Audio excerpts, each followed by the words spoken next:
Wait! Don't go! Come back inside, please! You are dismissed.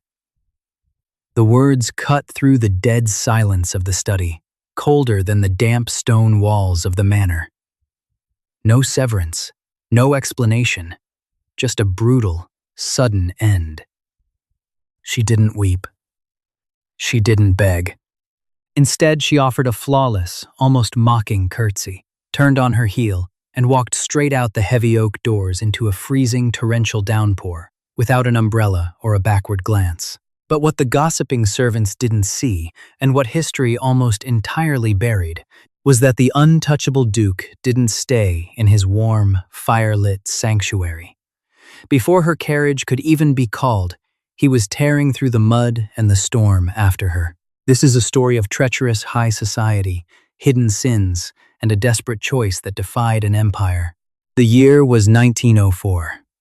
The dust of the newly dawned Edwardian era had yet to settle over the sprawling, isolated grounds of Peterson Manor, nestled deep within the unforgiving moors of Northumberland. It was an estate that seemed to swallow the sunlight, built of dark, brooding granite that mirrored the disposition of its current master, Nathaniel Beaumont, the 8th Duke of Westmoreland. Josephine Stanhope was not a woman easily intimidated by architecture or arrogant nobility. At 24, she was already one of the most sought-after archival specialists in the country, a position she had fought tooth and nail to secure in a society that preferred women to be decorative rather than analytical. Her father, a respected but impoverished Oxford historian, had taught her how to read a room just as well as she could decipher a 16th-century cipher. When the letter bearing the Duke's wax seal arrived at her modest flat in York, the terms were brief and the compensation astronomical. She was to organize, catalog, and appraise the vast, disorganized library of the late 7th Duke, Nathaniel's father, who had passed away suddenly in a hunting accident 3 months prior. Josephine arrived on a Tuesday, stepping off the steam train into a biting September wind. She was greeted not by the Duke, but by his formidable housekeeper, Mrs. Agnes Fairfax, a woman whose spine seemed made of the same iron as the estate's gates. His Grace expects total silence in the East Wing. Miss Stanhope, Mrs. Fairfax instructed, leading Josephine through corridors adorned with fading tapestries and the watchful, painted eyes of Beaumont ancestors. He does not entertain. He does not wish for pleasantries. You will take your meals in your quarters or with the senior staff. You are here to work, and then you are to leave. I assure you, Mrs. Fairfax, I have no intention of lingering, Josephine replied, her tone polite but firm. Her first week was spent in the cavernous library, enveloped in the smell of decaying leather, vellum, and old pipe tobacco. The late Duke had been a hoarder of secrets. Mountains of correspondence, financial ledgers from Coutts and Co., and political treatises were stacked hazardously. It was on her 8th day that she finally met Nathaniel Beaumont. The library doors swung open with a violent thud. Josephine, perched precariously on a rolling wooden ladder, nearly dropped a first-edition volume of Milton. The Duke of Westmoreland stood in the doorway. He was a man carved from the harsh landscape of his domain, tall, broad-shouldered, with raven-dark hair and eyes the color of a winter storm. He wore no riding jacket, only a slightly unbuttoned linen shirt and dark trousers, looking completely unbothered by the sudden chill he had let into the room. I was told the archivist was a spinster of advanced years, Nathaniel said, his voice a low, resonant baritone that commanded the massive room. He looked her up and down, his gaze piercing and entirely unimpressed. I apologize if my lack of gray hair offends your grace, Josephine replied smoothly, carefully descending the ladder. She wiped her dust-coated hands on her apron. But my references speak for my competence, not my age. I am Josephine Stanhope. Nathaniel stepped further into the room, his eyes scanning the meticulously organized piles she had already created on the long mahogany tables. You've moved the banking ledgers. They were rotting near the eastern window, Your Grace. The damp was destroying the ink. I have categorized them by decade. He walked over to a stack of leather-bound books, picking one up and inspecting her neat, precise handwriting on the tagging slip. And the personal correspondence? Sorted by sender and date, she answered, maintaining her composure under his intense scrutiny. Though I must inform you, there is a significant gap in the records between 1,898 and 1,901. It appears several lockboxes were emptied before my arrival. Nathaniel's jaw clenched. The subtle tightening of the muscles in his face was the only betrayal of his stoic facade. Those years are of no concern to you, Miss Stanhope. Do not go looking for ghosts in this house. You might not like what you find. I am an archivist, Your Grace. I don't look for ghosts. I look for facts. He stared at her for a long, heavy moment. The air in the library seemed to thicken, the crackle of the fireplace suddenly loud in the silence. Just see that the cataloging is finished before the first snow. I want this room sealed. With that, he turned and strode out, leaving the door wide open. Josephine watched him go, her heart beating a fraction faster.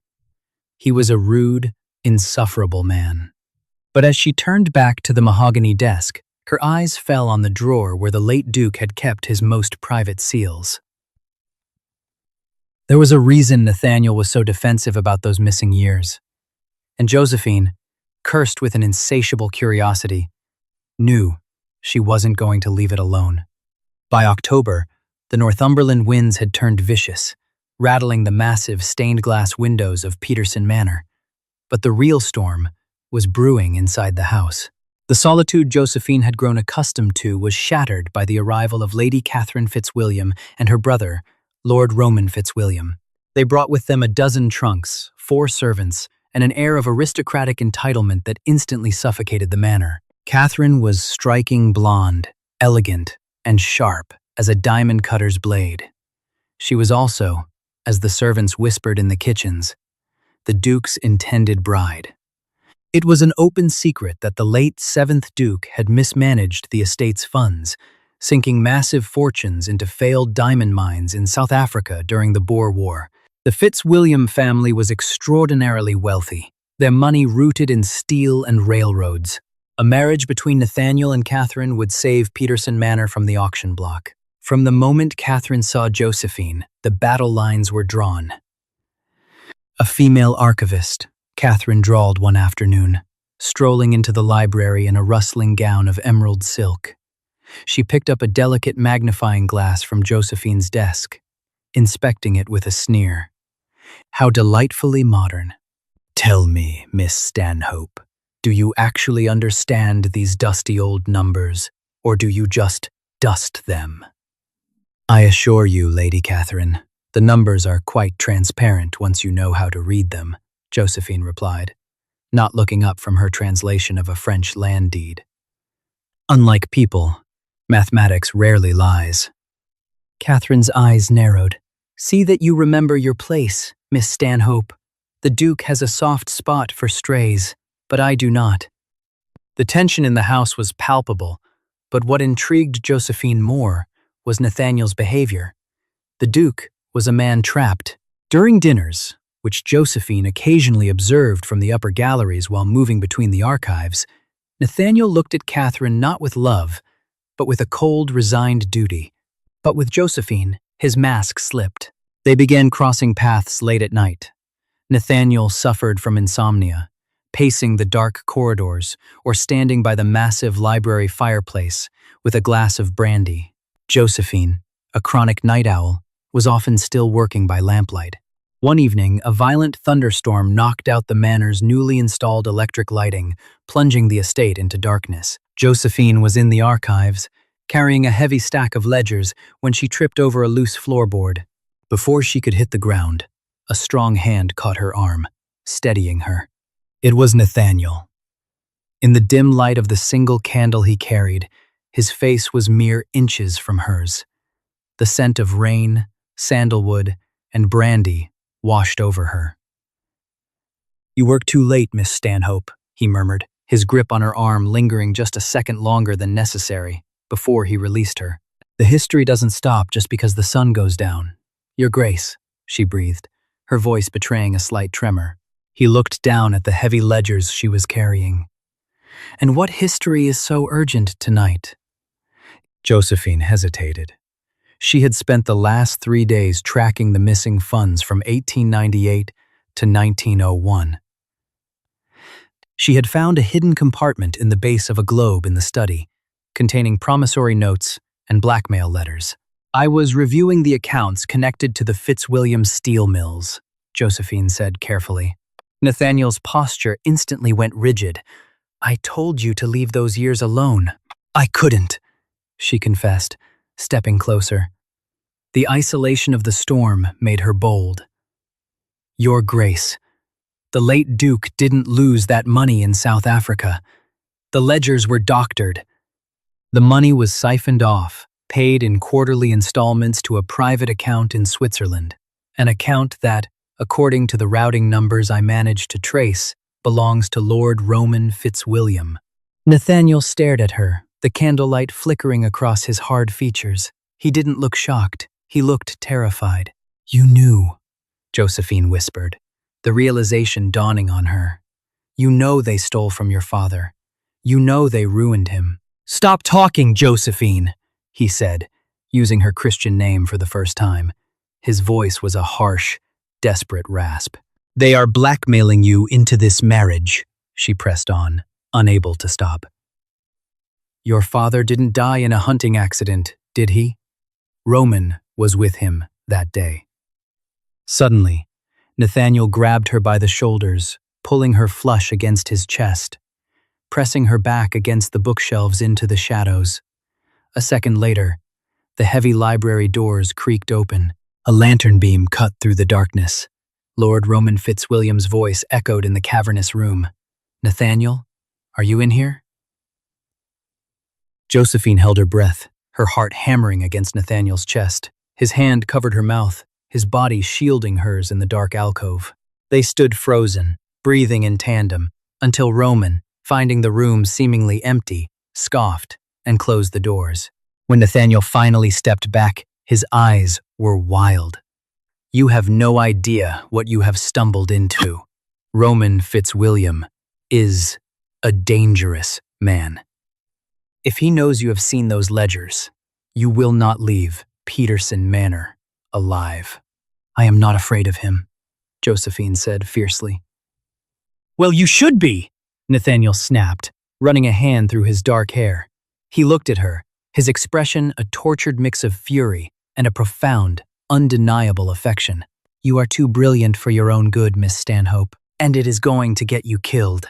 He left her standing in the dark, the weight of the manor's deadly secrets settling heavily on her shoulders. The following morning, the atmosphere in Peterson Manor had shifted from tense to venomous. The storm from the night before had not broken. It had only paused, gathering strength over the moors.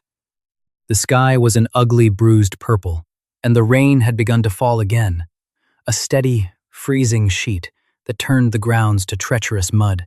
Josephine was in the study, hurriedly copying the Swiss account routing numbers onto a fresh piece of parchment. She needed proof. If she could get these numbers to the authorities in London, she could expose Roman Fitzwilliam and free Nathaniel from the suffocating trap he was in. She didn't hear the door open. Fascinating reading, Miss Stanhope. Josephine spun around. Lord Roman stood in the doorway, a silver-tipped walking cane in his hand. He was smiling, but the smile did not reach his pale, reptilian eyes. Beside him stood Catherine, looking entirely too smug. I was merely cataloguing the final estate duties, Lord Roman, Josephine said smoothly, sliding the parchment under a larger ledger. How diligent, Roman purred, stepping into the room. He walked slowly toward her desk. My sister was just remarking on your thoroughness. She mentioned that you've been spending an inordinate amount of time in the private family records. Records that are, frankly, none of a hired girl's business. Before Josephine could reply, the door behind Roman opened again, and Nathaniel strode in. He took in the scene instantly, Roman's predatory stance, Catherine's smirk, and Josephine standing defiantly by the desk. "What is going on here?" Nathaniel demanded, his voice ringing with authority. Roman turned, feigning pleasantness. "Ah, Nathaniel, we were just having a word with your archivist. It seems she has a penchant for reading letters that do not belong to her." Nathaniel's eyes locked onto Josephine. He saw the slight tremble in her hands, the defensive tilt of her chin. He saw the ledger she was trying to hide. In a fraction of a second, the Duke calculated the odds. Roman suspected her.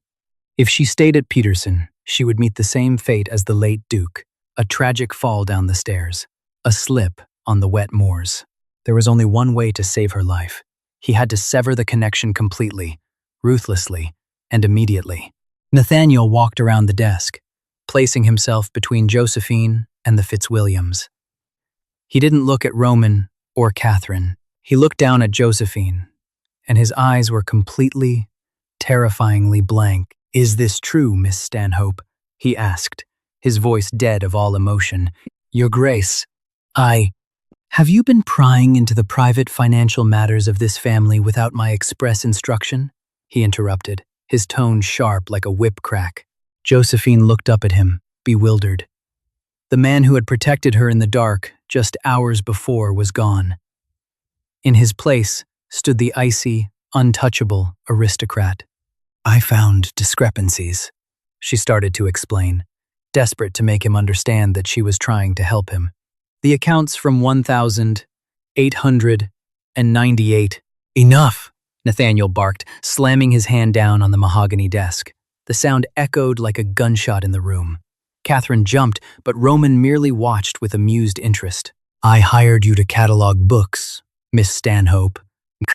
"Not to play detective," Nathaniel snarled, his voice dripping with venomous disdain. "You have overstepped your bounds. You have violated the privacy of my home and insulted my guests." Josephine felt as if the air had been knocked out of her lungs.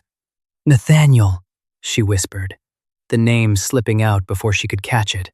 His eyes flashed, a brief, agonizing plea hidden behind the anger, but he hardened his jaw. "You will address me as your Grace. You are nothing but a hired servant, and a deeply incompetent one at that." The words struck her like physical blows. The betrayal was absolute, burning hotter than any fire. She looked at him, searching his face for any sign of a ruse, any hint that this was an act. But his gaze was resolute, cruel, and unyielding. "Pack your bags," Nathaniel said, turning his back on her. He stared out the rain-lashed window. "Your wages will be sent to your agency. I want you off my property within the hour." "Nathaniel, it is pouring," Catherine chimed in, though she was clearly delighted. "The carriage paths will be washed out." "She can walk to the village station for all I care," Nathaniel replied, coldly. He looked over his shoulder, locking eyes with Josephine one last time. "You are dismissed." The silence in the study was absolute. Roman smiled. Catherine adjusted her rings. Josephine stood frozen for a long moment. The pain in her chest threatened to crack her ribs, but pride, hot, fierce, and unbending, surged through her veins. She would not let them break her. She would not give this arrogant, cowardly man the satisfaction of her tears. Slowly, deliberately, Josephine stepped away from the desk. She smoothed the front of her simple, dark wool skirt. She looked at Roman, then at Catherine, and finally, she looked at the broad back of the Duke of Westmoreland. She did not say a word. She simply lowered herself into a deep, flawless, utterly mocking curtsy. It was the curtsy of a queen addressing peasants. She rose, turned on her heel, and walked out the heavy oak doors. She didn't go to her room to pack. She didn't wait for a servant to fetch her coat or call a carriage. The betrayal burned so fiercely in her blood that she couldn't stand to be inside the manor for another second. Josephine walked straight through the grand entrance hall, pulled open the massive front doors, and stepped out into the raging storm. The rain hit her like icy needles, instantly soaking through her thin cotton blouse and wool skirt. The wind whipped her pinned hair loose, plastering dark, wet strands against her pale face. But she kept walking. Down the sweeping gravel drive, past the wrought iron gates, her boots sinking deep into the freezing mud. The thunder roared overhead, masking the sound of her jagged, tearing sobs. Back in the study, Nathaniel stood frozen by the window. He watched her small, dark figure walk into the torrential downpour.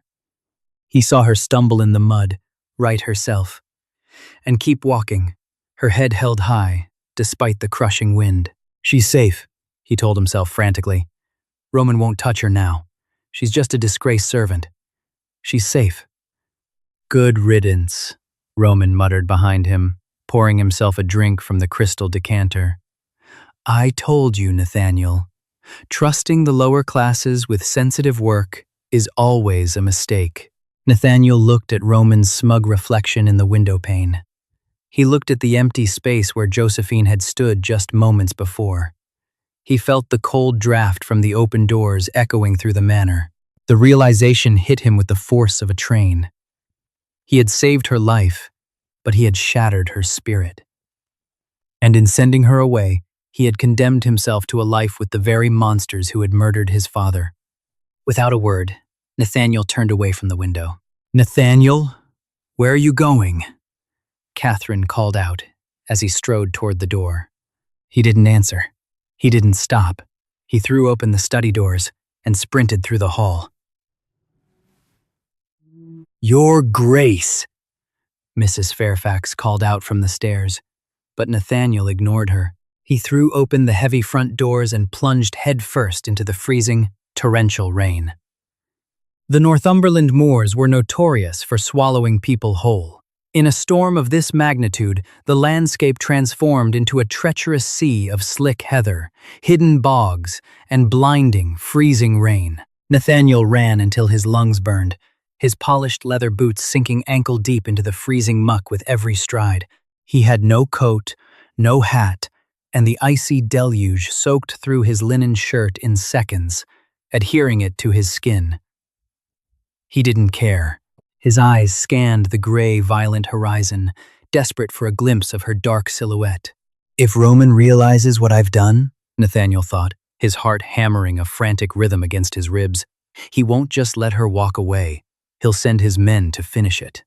He found her near the swollen banks of the river South Tyne, 3 miles from the manor gates. She was a staggering shadow against the driving rain, clutching a heavy wool shawl around her shoulders, her head bowed against the gale. She was heading toward the Haltwhistle railway crossing. Josephine! Nathaniel roared, his voice nearly ripped away by the howling wind. She didn't stop. Whether she couldn't hear him or refused to acknowledge him, he didn't know. He put on a final, desperate burst of speed, closing the distance between them. He caught her arm, spinning her around. Josephine, stop! She gasped, stumbling backward on the slick riverbank. When she looked up at him, her face was deathly pale, framed by sodden strands of hair. Her lips were blue from the cold, but her eyes, her sharp, brilliant eyes, were ablaze with a fury so pure it momentarily halted his breath. She wrenched her arm out of his grasp with violent force. Do not touch me, she hissed, her voice trembling not from the cold, but from sheer rage. You made your position abundantly clear, Your Grace. I am off your property. Now leave me be. You little fool! You'll freeze to death before you reach the station, Nathaniel shouted over a crack of thunder.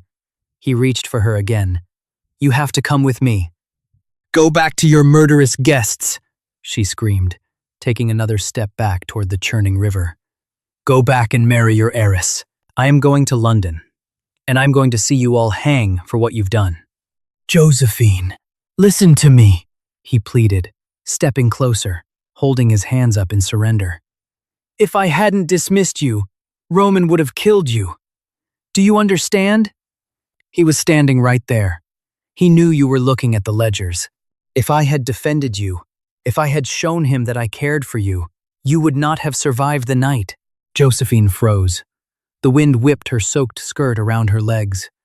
She stared at him, dissecting his face, searching for the lie. She saw the rain dripping from his dark hair, the desperate, raw panic in his eyes, and the way he was shaking, whether from the freezing temperature or the adrenaline. She couldn't tell. "You called me incarnate," she whispered, the hurt finally bleeding through her anger. "I had to make them believe I despised you," Nathaniel said, his voice breaking. He closed the distance between them, wrapping his hands gently around her freezing face. "I had to make them think you were nothing to me. Because the truth, Josephine, the absolute truth is that you are the only light that has entered that cursed house in years, and I would rather die than see you harmed." A heavy silence fell between them, broken only by the roar of the river and the relentless rain. Josephine looked into his eyes, feeling the warmth of his hands seeping into her frozen skin. The untouchable Duke had stripped away his armor entirely. "We need to get out of the open," Nathaniel said urgently, looking over his shoulder toward the manor. "Roman's men will be looking for you. There's an old shepherd's hut, a half-mile east. It's abandoned, but it has a hearth. Can you walk?" Josephine nodded once. He didn't let go of her hand. Together, they fought their way through the blinding storm, navigating the treacherous terrain until the jagged stone outline of the hut appeared through the mist. It was crude and smelled of damp earth, but the heavy timber door held the wind at bay. Nathaniel immediately set to work, finding a cache of dry peat and lint left by the estate's shepherds. Within minutes, a small, smoky fire was coaxing life back into the freezing room. He stripped off his soaked shirt, wringing the freezing water from the linen, leaving his broad chest and scarred shoulders bare to the firelight. "Take off your coat," he ordered gently, not looking at her to afford her some modesty. "You need to dry your clothes." Josephine unbuttoned her heavy wool coat, but she didn't hang it by the fire. Instead, she knelt beside the flames, her fingers clumsy with the cold as she unstitched a hidden seam in the coat's heavy lining. Nathaniel turned, watching her with a mixture of confusion and awe. From the depths of the wet wool, Josephine pulled out a rectangular package wrapped tightly in thick, waterproof oilcloth. She unwrapped it with trembling hands, revealing a stack of immaculate, dry parchment. "I am an archivist, Nathaniel," she said quietly, looking up at him, the firelight catching the fierce intelligence in her eyes. "I never leave my work unfinished." Nathaniel knelt beside her, his breath catching in his throat. He looked down at the parchment. They were the original transfer deeds from Coots & Co. to the Swiss Union Bank, bearing the undeniable, forged signatures of his late father, countersigned by Lord Roman Fitzwilliam. "You stole the ledgers," Nathaniel breathed, a slow, disbelieving smile spreading across his face. "I reappropriated them," Josephine corrected, a ghost of a smirk touching her lips. "I knew Roman was suspicious. I hid the originals on my person this morning and left decoys in the globe. He thinks he has the evidence secured in your study. He doesn't know I walked out the front door with the noose that will hang him." Nathaniel stared at her. He had known she was brilliant, but this level of calculated bravery was staggering. He reached out, gently touching the side of her face. "You are magnificent," he murmured. Josephine leaned into his touch, the adrenaline of the escape finally fading, leaving behind a bone-deep exhaustion. "We have the proof," she said softly. "But how do we use it?" "The local constabulary is in Roman's pocket."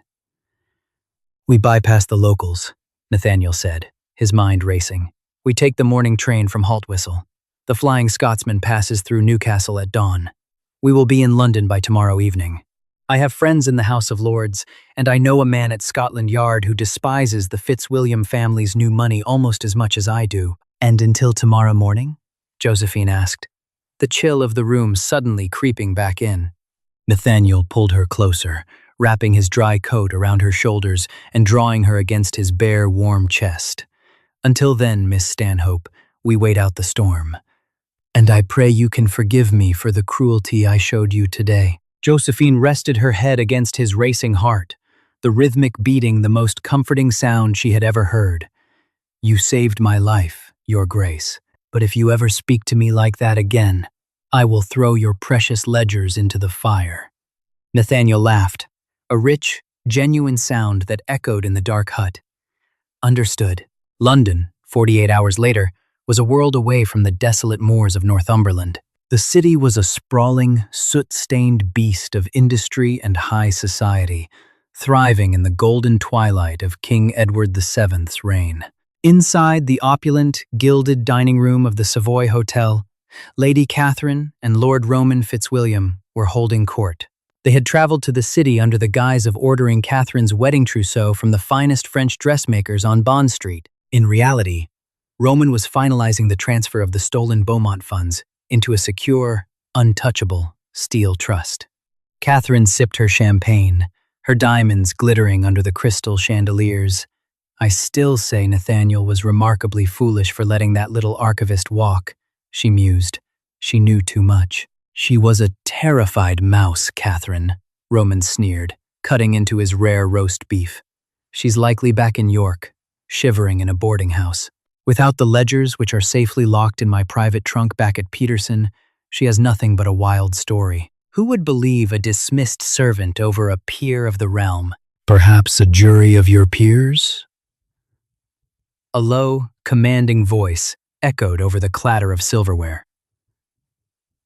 Roman's knife froze. Catherine gasped. Standing at the head of their table was Nathaniel Beaumont. He was impeccably dressed in a dark, tailored suit, the wild, storm-tossed duke replaced by the terrifying, polished aristocrat. He exuded an aura of absolute, lethal control. "Nathaniel," Roman recovered quickly, wiping his mouth with a linen napkin. "What a surprise! We didn't expect you in London. Won't you sit down?" "I am not here to dine, Roman," Nathaniel said, his voice carrying just enough volume to silence the surrounding tables. The elite of London society turned their heads, sensing the blood in the water. "Then why are you here?" Catherine asked, her voice tight. "I'm here to return something you dropped," Nathaniel said. From behind, the Duke stepped Josephine Stanhope. She was no longer wearing the damp, plain clothes of a working woman. She wore an elegant, sweeping gown of dark sapphire velvet, her hair pinned up flawlessly. She looked every inch a duchess, radiating an undeniable, intimidating grace. Roman's face drained of all color. He stared at Josephine as if looking at a ghost. "Miss Stanhope and I have had a very productive morning," Nathaniel continued, his eyes locked on Roman. "We visited the offices of Seahor & Co. to verify some banking routing numbers. It seems their foreign exchange department was very interested in the sudden influx of Boer War funds into a private Swiss account." "You have no proof of anything," Roman spat, though a bead of sweat rolled down his temple. "You are making a scene, Nathaniel. The ledgers are at Peterson." "The decoy ledgers are at Peterson," Josephine corrected him smoothly, her voice ringing clear like a bell. "I am afraid I took the liberty of removing the genuine articles before my departure. They are currently in the possession of Superintendent Patrick Quinn of Special Branch." Roman stood up violently, his chair crashing to the floor. "You lying little." Before Roman could take a step toward her, two large, unsmiling men in heavy wool coats stepped out from the shadows of the dining room pillars. They were not hotel staff. Superintendent Quinn, a notoriously hardened detective who had spent years hunting anarchists and white-collar criminals, stepped forward, flashing a warrant. "Lord Roman Fitzwilliam," Quinn said, his thick Irish brogue cutting through the stunned silence of the Savoy. "You are under arrest for the forgery of financial documents, grand larceny, and suspicion of murder in the first degree regarding the death of the 7th Duke of Westmoreland." Catherine shrieked, clutching her pearls as the detectives grabbed her brother's arms. "This is an outrage," Roman bellowed, struggling against the heavy grip of the lawmen. "I am a lord! You cannot do this! Nathaniel, you fool! Our families!" "Our families are done, Roman," Nathaniel said coldly, watching as the man who murdered his father was dragged toward the exit. "And if you ever speak my father's name again, I will ensure they hang you in a public square." The dining room erupted into frantic whispers as Roman was hauled out into the London night. Catherine sat frozen, entirely humiliated, the empire she had tried to build collapsing around her. She looked up at Nathaniel, her eyes wide with terror. "Nathaniel, please," she whispered. "Your carriage is waiting, Catherine," Nathaniel said, turning his back on her. "I suggest you return to the country. London is going to be very unkind to the Fitzwilliam name tomorrow." He offered his arm to Josephine. She took it, her hand resting firmly against his sleeve. Together, they walked out of the Savoy, leaving the wreckage of the treacherous aristocracy behind them. The London air was crisp and clear, the smog temporarily blown away by the evening wind. They stood on the steps of the hotel, the gas lamps casting a warm, golden glow over the pavement. "It is done," Josephine said softly, exhaling a breath she felt she had been holding for days. "The trial will be ugly," Nathaniel warned her, looking down at her illuminated face. "The papers will drag your name through the mud. They will call you a gold digger, a seductress, a liar. High society does not forgive those who expose its rot." "I am an archivist, Nathaniel." Josephine smiled, looking up into his stormy eyes. "Ideal in history, and the truth outlasts gossip." He reached out, his thumb gently tracing her jawline. "I don't care about society. I don't care about the estate or the title. I care about the woman who walked into a freezing storm to save me. And I care about the Duke who ran after her," she whispered. Nathaniel pulled her into his arms, kissing her deeply under the London streetlights. It was a kiss born of shared trauma, fiery intellect, and an unshakable defiance. They had broken the rules of an empire, dismantled a corrupt legacy, and forged a bond that no amount of aristocratic venom could ever sever. The dust of the dead men had finally settled, and for the first time in his life, the Duke of Westmoreland was truly, unreservedly free. And that is the untold history of Josephine Stanhope, the brilliant archivist who outsmarted an empire, and the Duke who risked everything to follow her into the storm. Their story proves that true power doesn't lie in titles or wealth, but in intellect, courage, and a love that refuses to back down. If you were captivated by this historical deep dive into betrayal, high society blackmail, and a romance that defied all odds, smash that like button right now.